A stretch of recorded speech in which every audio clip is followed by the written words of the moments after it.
It's my pleasure to participate in this conference for International Research Award on Oncology and Cancer Research category Best Research Award. My topic is cutaneous toxicity and prognostic implications related to the long-term vemurafenib therapy in advanced melanoma patients. I will try to discuss the following points briefly. Vemurafenib is the first molecular target agent to receive FDA approval for advanced melanoma, and it is indicated for the treatment of patients with unresectable or metastatic melanoma with the BRAF V600E variant, which is detected in approximately 50% of melanomas. However, only a limited subgroup of this patient benefit of the effect of this drug for prolonged periods. Patients with a different type of BRAF variant or without BRAF mutation should not be treated with vemurafenib because they will not benefit from this therapy and will be needlessly exposed to adverse events.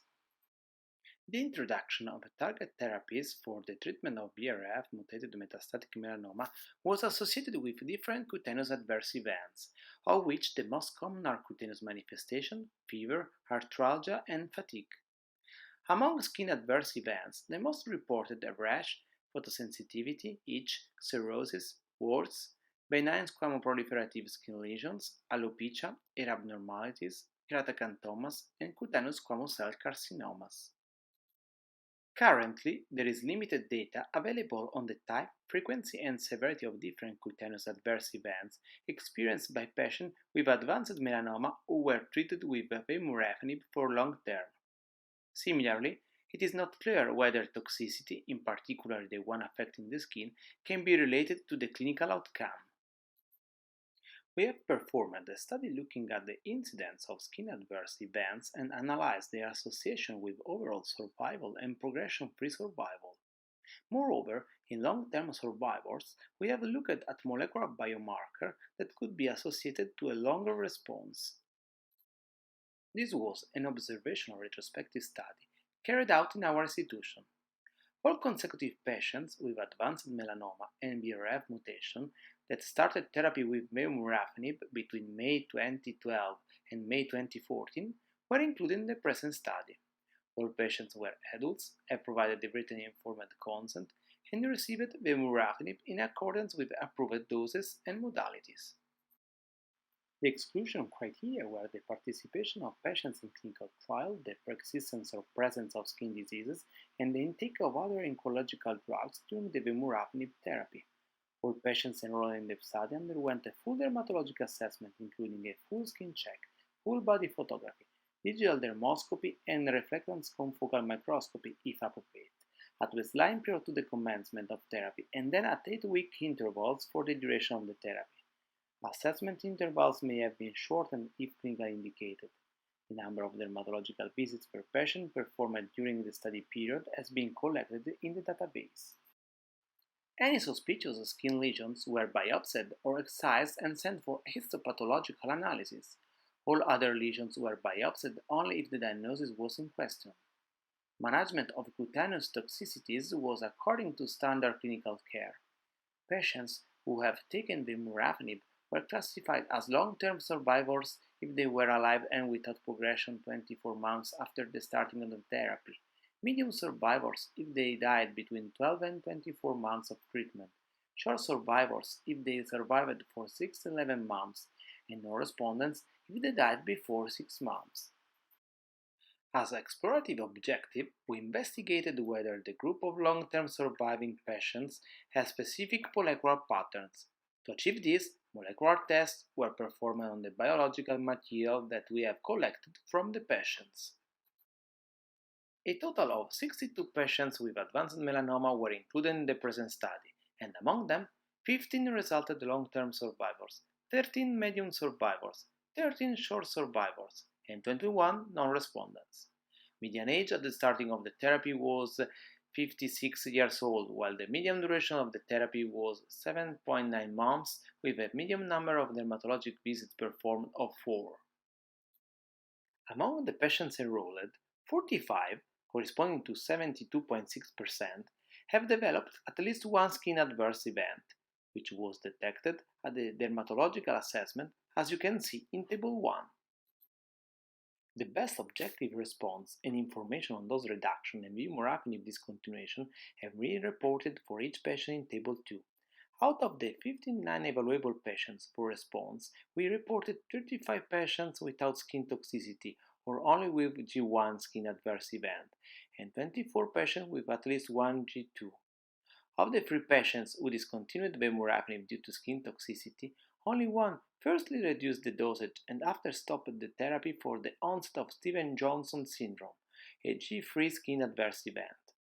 The other 2 interruptions were in patients who had never decreased the dosage of the drug before temporarily suspending it for a painful erythema nodosum and vasculitis, but after the resolution of these adverse events, they resumed the vemurafenib at the reduced dose. A total of 12 patients did not benefit from the treatment, and among them, 7 were subsequently submitted to further therapies. Of these 7 multi-treated patients, 1 was lost during the follow-up, while 2 were still alive and 4 died.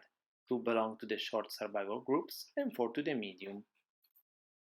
Among the skin adverse events, 5 basal cell carcinomas, 3 squamous cell carcinomas, and 1 case of keratoconthoma and melanoma were detected and classified as G2. All the skin tumors were surgically removed and histologically confirmed. The other skin adverse events categorized as G2 were 6 cases of pruritus, 10 of photosensitivity, 1 of vasculitis, 4 of facial erythema, 1 of erythema nodosum, 2 of alopecia hair abnormalities, 1 of severe helmet-like seborrheic dermatitis, and 3 hand-foot skin reactions associated with walking pain. All the remaining skin adverse events were framed as G1 severity, which did not alter the daily activities of the patients. Among these, the most peculiar cutaneous toxicities observed were 2 cases of nipples hypertrophy, 1 of unilateral nipple hyperkeratosis, and hair changes observed in another patient during the 5 years that followed the enrollment in the study. Our study revealed the association between the best objective response and the severity of skin adverse events. Progressive disease was more commonly associated to patients without cutaneous toxicities or only G1 skin adverse event, while best objective responses were more frequently observed in patients with at least one G2 skin toxicity. Median follow-up time was 37.9 months, and Kaplan-Meier curves for overall survival shows that patients with at least one G2 skin adverse event have a better overall survival than those without skin toxicity or only G1. The multivariate analysis of overall survival displays that patients with at least one G2 skin toxicity had a lower hazard ratio for death, although not statistically significant. Females had a minor risk of disease compared to males, while patients with a higher Breslow index had a higher risk of death. The Kaplan-Meier curves for progression-free survival shows that patients with at least one G2 skin adverse event have a better progression-free survival than to those without skin toxicities or only G1.